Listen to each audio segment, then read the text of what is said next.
On May the 26th, 1883 in Köln-Mühlheim, a suburb of Cologne, Germany, Peter Kürten was born. He was one of 13 children, 2 of whom died very young, and they lived in extreme poverty. The entire family was crammed into a one-room apartment.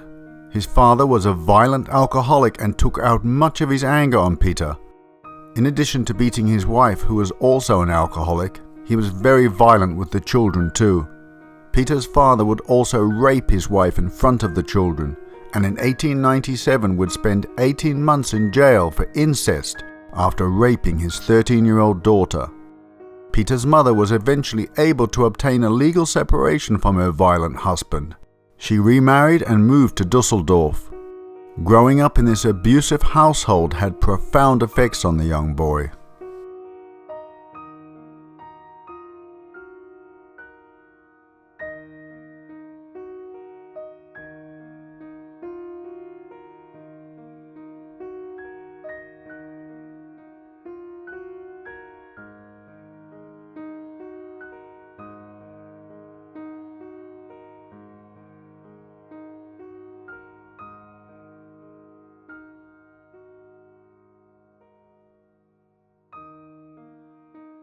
He was a bright child and did well in school, but often refused to go home and would run away repeatedly.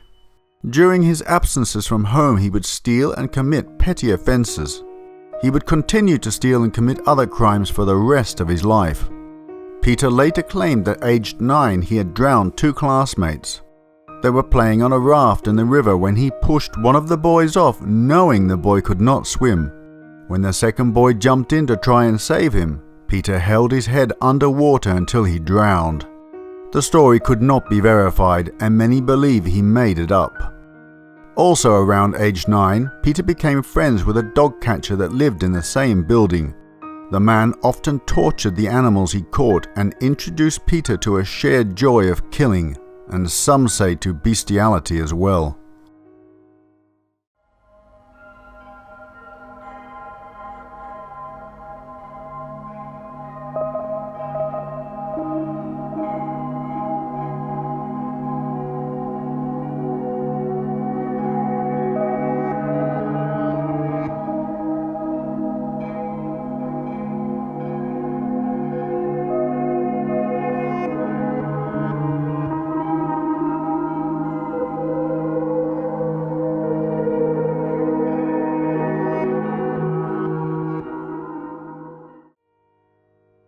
At age 13, he said he started seeing a girl who was happy enough with foreplay, but resisted actually having sex with him. Frustrated, he claimed he turned to bestiality to satisfy himself. He discovered that he got the most satisfaction if he stabbed the animal during the act. After he was almost caught by a farmer, Peter decided to cease the acts of bestiality. As Peter grew older, his forays into sexual perversions were sometimes a bit too close to home. He attempted to rape the same sister that his father had. His other criminal activity had accelerated to theft for more than survival. He also added fraud and arson to his list of accomplishments. He set many fires in his lifetime and claimed they gave him a sexual thrill as well as a feeling of power. He also claimed that in 1899 he had picked up an 18-year-old girl, and while walking her home in the countryside, he strangled her and left her body there. No record of a crime fitting this description could be found. It is possible that the girl was in fact not dead and simply didn't report it to police out of a sense of shame. Peter was apprenticed to the same place his father worked as a sand moulder, but he was not satisfied there and one day stole all the money he could get from home and work and ran away for the final time aged 16.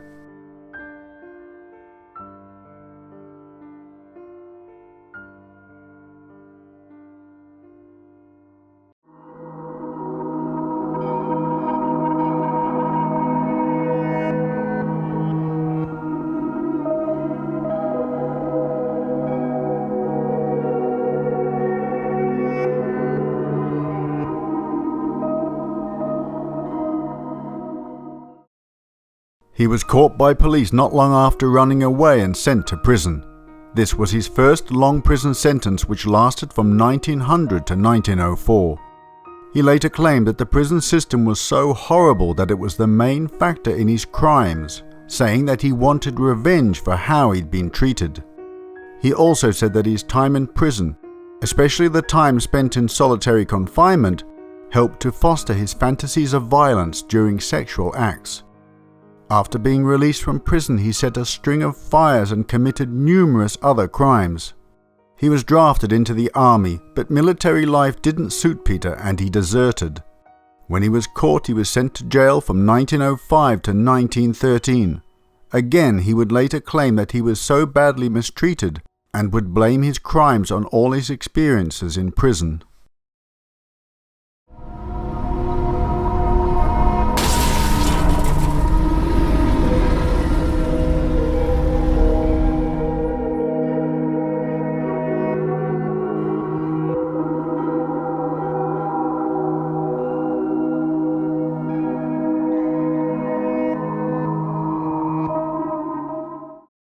After he was released in June of 1913, he picked up a girl named Margarete Schäfer and took her out several times.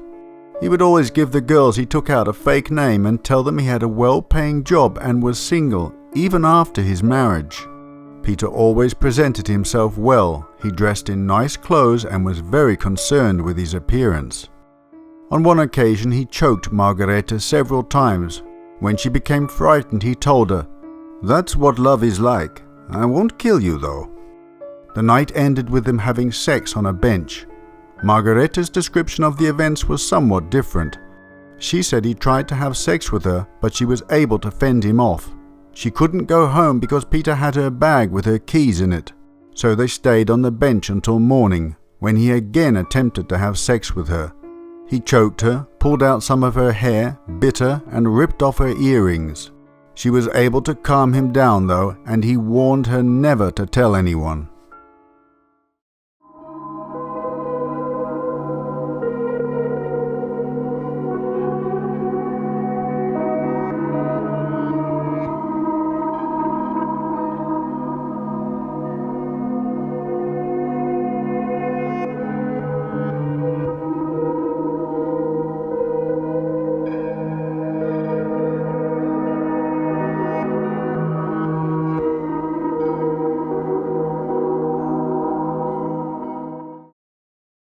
It was also in the summer of 1913 that he committed his first verified murder. On May the 25th, he travelled back to Köln-Mulheim looking for an easy place to burglarize. He settled on an inn run by the Klein family. The family lived above the inn, and while Peter was looking through the bedrooms, he came across the 10-year-old daughter of the owner, Christine Klein, sleeping peacefully in bed. He grabbed her by the neck, choking her, and she struggled to free herself. After a couple of minutes, she fell still. On his way out of the room, he managed to drop an embroidered handkerchief with his initials on it. The next day, he visited an inn across the street from the crime scene to listen to the locals talk and express their outrage at the crime. Suspicion quickly fell on the girl's uncle, Otto Klein, who witnesses claim had a fight with her father shortly before the murder. The police didn't think it unreasonable that the brother had planted the handkerchief to throw suspicion on the father, whose initials were also PK. Otto was put on trial but acquitted for lack of evidence. Peter followed the news of the investigation and trial with interest, relishing the attention the crime was getting.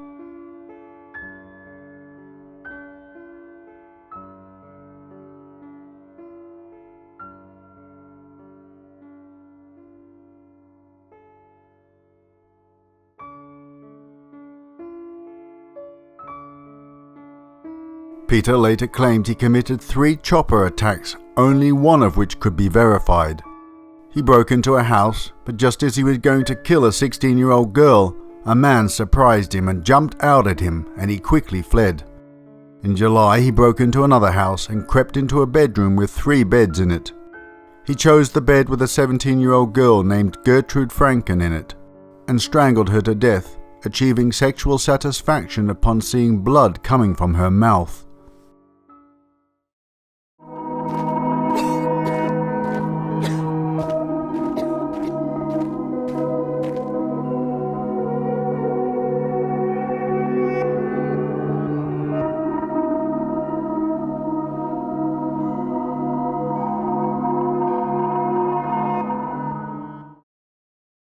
Only a few days after this murder, he was caught by police and sent to prison for arson and burglary. He remained in prison from 1913 to 1921. Again, his treatment in prison fueled his rage against society, or so he would later claim. Once released from prison, he went to live with one of his sisters in Altenburg. There he met and married a former prostitute named Augusta Scharf, who had spent time in prison for the murder of her former fiancé. Despite Peter's normally solitary nature, he seems to have formed a genuine attachment to his wife, though some sources claim that she only agreed to marry him after he threatened to kill her if she didn't. For several years after their marriage, Peter led a seemingly normal life. He had regular employment as a moulder and even became active in the trade union. Then in 1925 they moved to Düsseldorf. His fidelity didn't last long after the move. His love of arson also returned.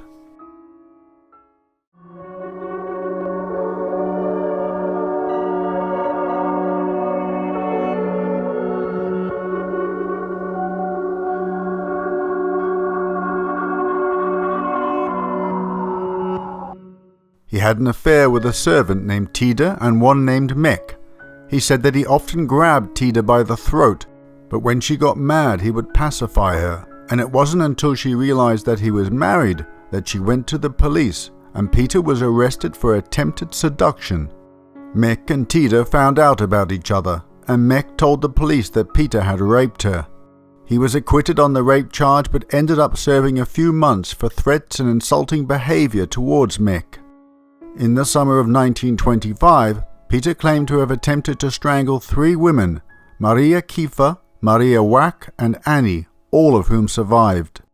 In 1928 he seems to have satisfied himself with arson, setting a confessed 11 fires.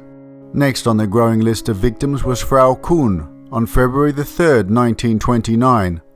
He left his house in the evening with a pair of sharp scissors, looking for someone to kill. He spotted a woman in a relatively secluded street and approached her. He said, "Stop! No noise!" grabbed her by the coat and started wildly stabbing her. He stabbed her 24 times before running off. Miraculously, Frau Kuhn survived the attack and the tip of the scissor blade was found when she had an X-ray lodged in one of her bones.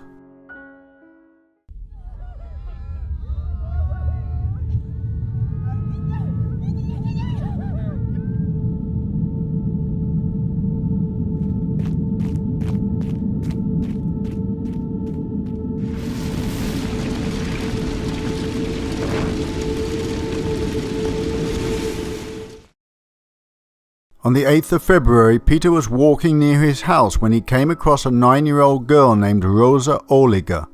He took the little girl to a secluded area, telling her he was taking her home. When he had finished committing his outrages, he moved her body under a hedge and left, leaving a single shoe sitting out in the open. Once he was home, he filled a bottle of petroleum and went back to the crime scene to set the body alight. But as there were people nearby, he decided to wait. The next morning he returned and set the body on fire. She was found shortly after by some workmen passing by. By now Düsseldorf was gripped by fear and the hunt for the Düsseldorf monster or monsters was on. Peter would change his choice of weapons multiple times, making it hard for the police to identify just how many murderers they were dealing with.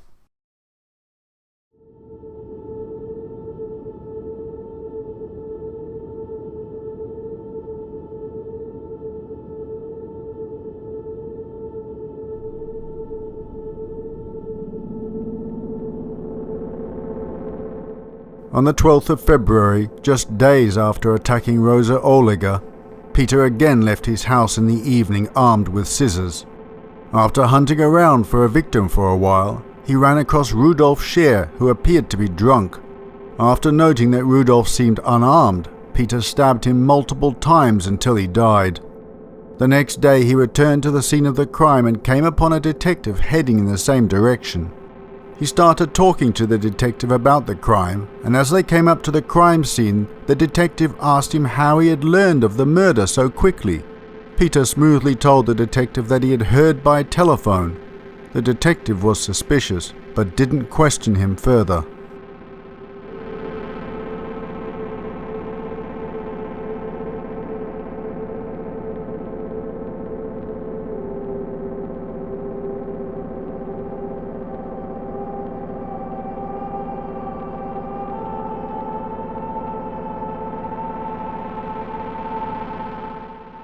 Delaying and confusing police efforts to catch the killer was the false confessions of a man named Stalsberg.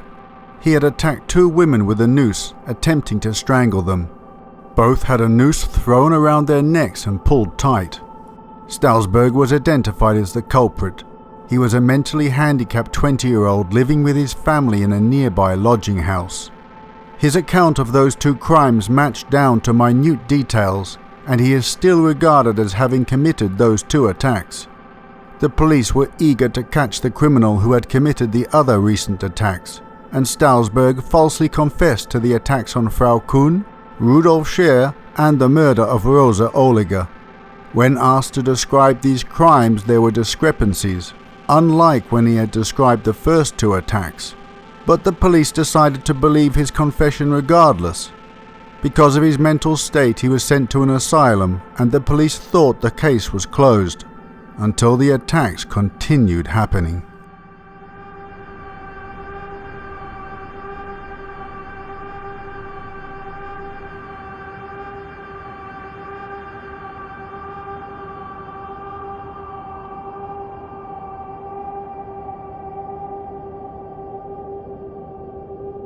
On August the 8th, Peter met a girl named Maria Hahn and made a date with her for the Sunday afternoon.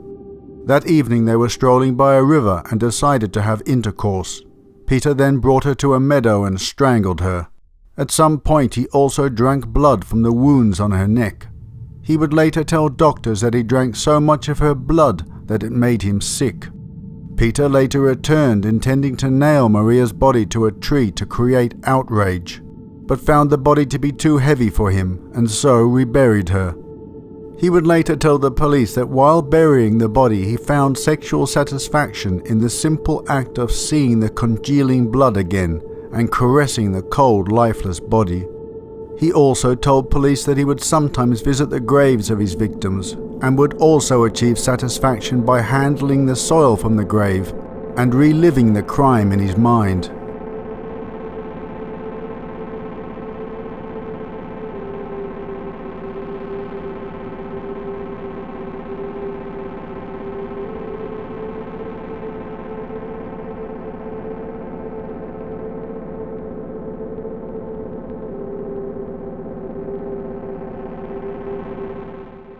On the evening of August the 24th, Peter left his house with his dagger and headed to the local festival at Flair.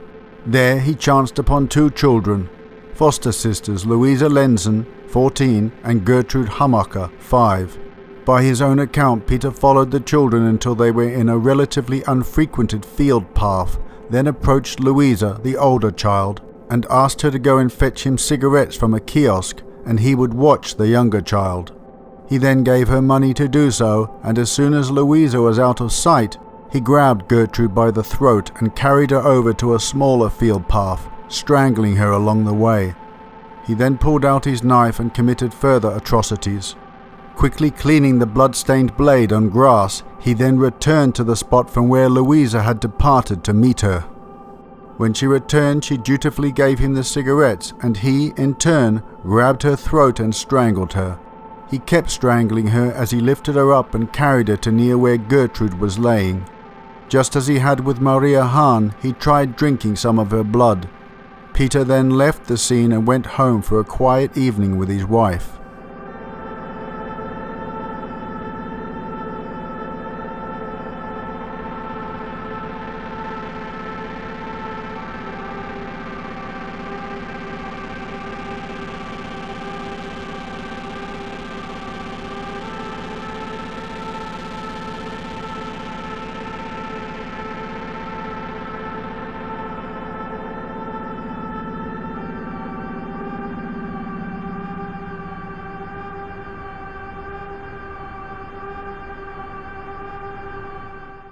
He returned to the scene the next day to enjoy the reaction of the locals.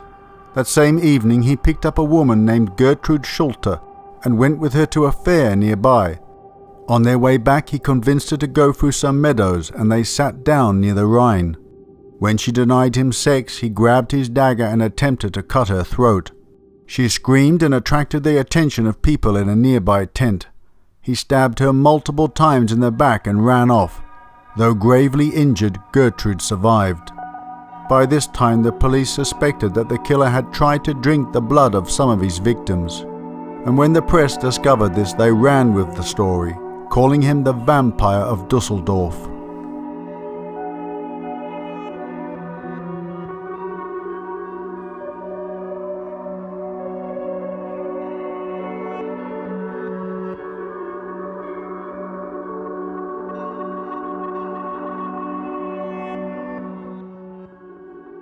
On the 29th of September, Peter met Ida Reuter at a railway station.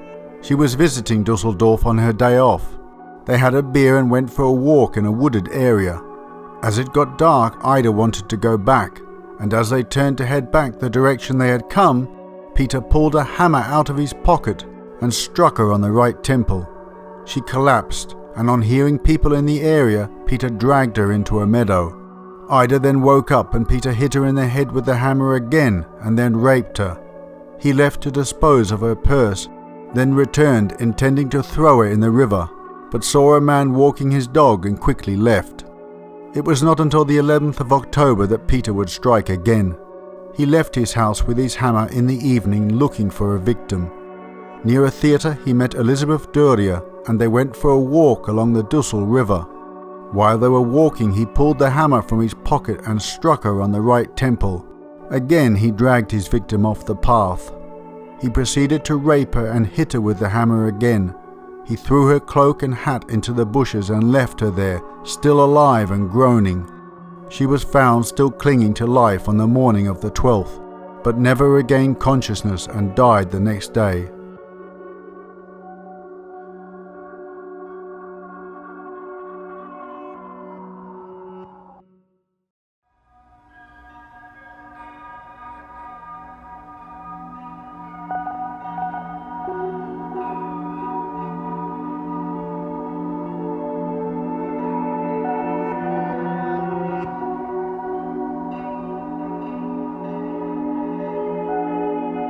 On the 14th of October, the police received a letter from an anonymous source describing the burial spot of a body and included a map.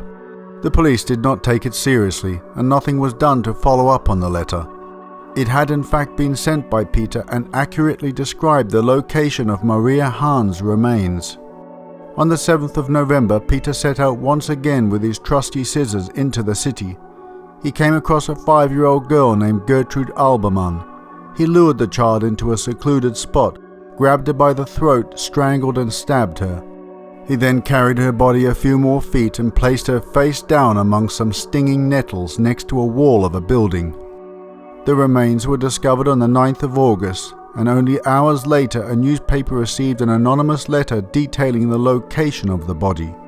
Also included in this letter was a reference to the letter sent to police earlier revealing the whereabouts of Maria Hahn.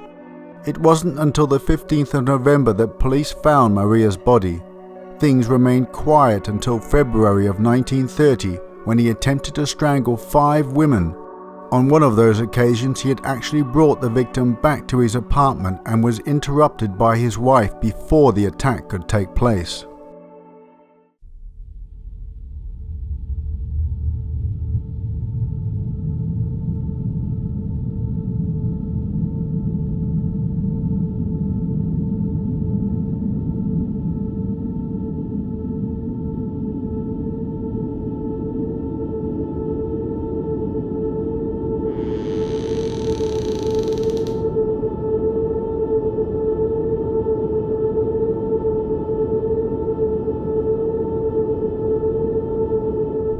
On May the 14th, Peter witnessed a man approach a girl in the railway station, and she accompanied him from there.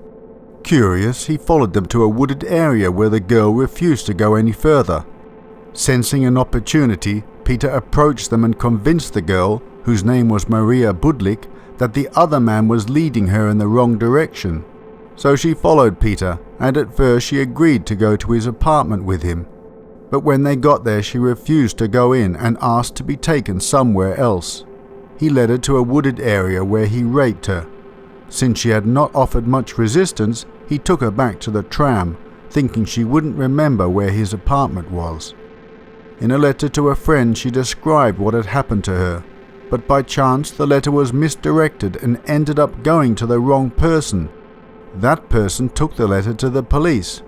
But before the police found her, she had already managed to find Peter's apartment herself. So when the police contacted her, she was able to tell them exactly where he was.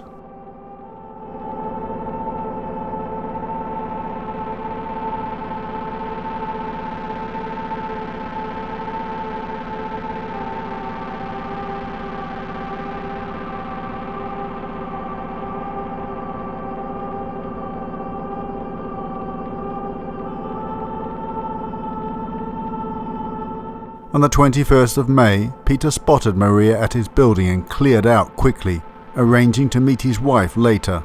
Knowing he would be arrested, he confessed to his wife after they met at a restaurant. He then convinced her to turn him into the police so that she could claim the rewards that were being offered for identifying the culprit of his various crimes.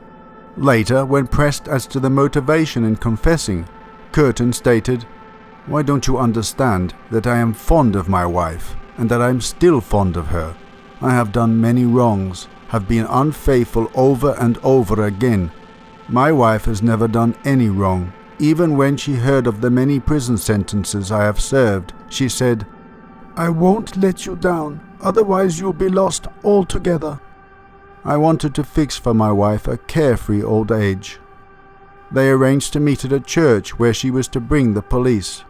On the 24th of May he met her at the prearranged site, and as the police closed in with guns drawn, he offered no resistance and reportedly said, "There is no need to be afraid."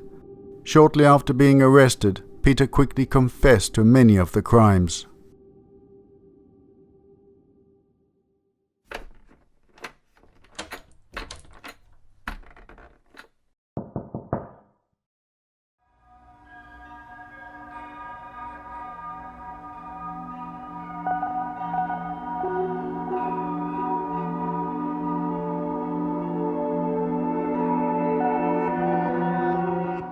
In the end, he was charged with 9 counts of murder and 7 counts of attempted murder.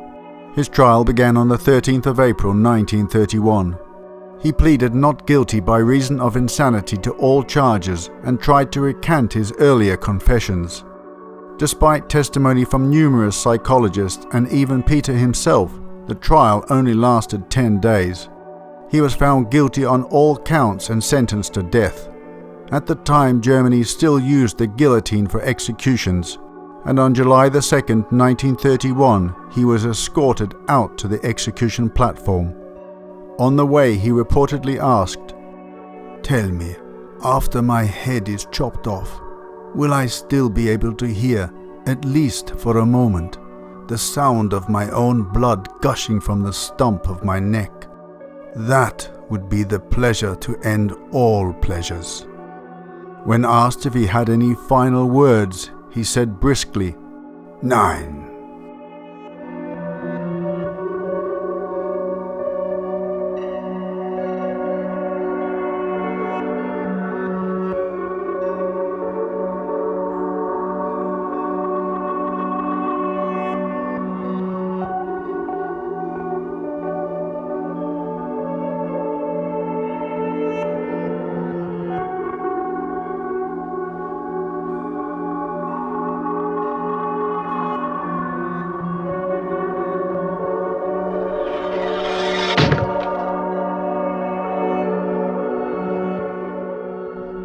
After the execution, his head was taken for scientific investigation. No abnormalities could be found, and his head ended up in the possession of Ripley's Believe It or Not Museum in Wisconsin, USA, where it remains today.